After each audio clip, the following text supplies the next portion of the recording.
জীবজন্তুর ভাষা বুঝতে পারা এক ব্যক্তির বিস্ময়কর সত্য ঘটনা। আসসালামু আলাইকুম বন্ধুরা, আশা করি আপনারা সকলেই ভালো আছেন। আপনারা সকলেই দেখছেন জিহাদের গল্প। আমরা সকলেই জানি চেষ্টা কখনো বিফলে যায় না, কিন্তু প্রকৃতির নিয়মকে পাল্টানোর চেষ্টা সবসময় বিফলে গেছে। আর আল্লাহর তৈরি নিয়মকে পাল্টানোর চেষ্টা করার পরিণাম কখনোই ভালো হয় না।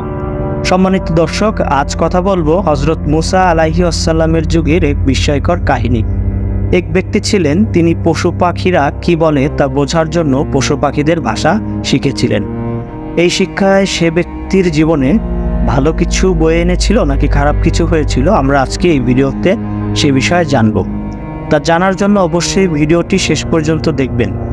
আল্লাহ তাআলা আমাদের নবী রাসূলদের অনেক ধরনের কুদরতি শক্তি দিয়ে দুনিয়াতে পাঠিয়েছেন, আর আমরা সাধারণ মানুষ যতই চেষ্টা করি না কেন কখনোই তাদের সমতুল্য হতে পারবো না।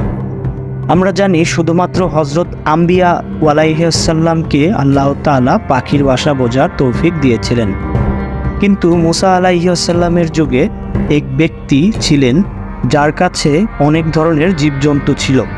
তাই তিনি ভাবলেন, আমি যদি এই পশু পাখিদের ভাষা শিখতে পারি তাহলে এদের অনেক কথাই আমি জানতে পারবো। তাই সে ভাবতে লাগলো কার কাছ থেকে এই জীবন্ত পশু পাখির ভাষা শেখা যায়। ঠিক তখনই তার মনে হলো সম্মানিত নবী হযরত মুসা আলাইহিস সালামের কথা। যেহেতু সেটি মুসা আলাইহিস সালামের যুগ ছিল, তাই সে মুসা আলাইহিস সালামের দরবারে গিয়ে বললেন, হুজুর, আমি জীবজন্তুর ভাষা শিখতে চাই, আমি তাদের রহস্যজনক কথাগুলো জানতে চাই। জবাবে মুসা আলাইহিস সালাম বলেন, এগুলো খুবই ভয়ঙ্কর, প্রকৃতির বিরুদ্ধে না যাওয়াই ভালো। আল্লাহ তাআলা জীবজন্তুদের যে ভাষা দিয়েছেন তা আমাদের শিক্ষার প্রয়োজন মনে করলে মহান আল্লাহ তাআলা আমাদের ওই ভাষা বোঝার ক্ষমতাও দিয়ে দিতেন। যেহেতু আল্লাহ আমাদের এই ক্ষমতা দেননি, তাই আমাদের ওই ক্ষমতা লাভের চেষ্টা করা কখনোই উচিত হবে না। কিন্তু লোকটি মুসা আলাইহিস সালামের কথা না শুনে বারবার অনুরোধ করতে লাগে, আর তাই পরিশেষে সেই দরবারের সব মুসলমান ওই ব্যক্তির ইচ্ছার জন্য আল্লাহর দরবারে দোয়া করলেন, হে আল্লাহ, এই ব্যক্তির পশু পাখির ভাষা শিখতে চায়, তুমি তাকে সে ভাষা শেখার তৌফিক দান করো। অলৌকিকভাবে পরদিন সকালে ঘুম থেকে উঠে বুঝতে পারল সে ব্যক্তি আল্লাহ তাআলা তাকে ওই শক্তি দিয়েছেন। এখন সে কুকুর এবং মোরগ মুরগির ভাষা বুঝতে পারেন। পরদিন বাইরে যাওয়ার সময় দেখলেন এক মুরগির কাছে একটি বাসি রুটির টুকরো আছে। তখন সেখানে একটি কুকুর এসে বলল, তুমি তো তোমার মালিকের বাড়ি থেকে অনেক কিছু খেতে পারো, কিন্তু আমি তো তা পারি না, তাই তুমি এই বাসি রুটির টুকরো আমাকে দাও, আমি একটু খেয়ে নিই। তখন মুরগি বলল, চুপ থাকো, এই রুটির আমি খাই, কাল আমার মালিকের ঘোড়া মারা যাবে, তখন তুমি পেট ভরে খাবার খেও।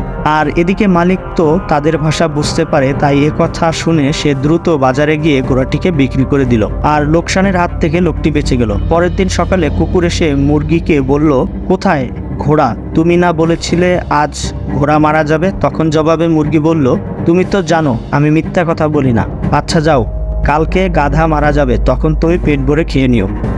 আর মালিক কথা শোনা মাত্রই গাধাকে বিক্রি করে দিল এবং লোকসান থেকে বেঁচে গেল।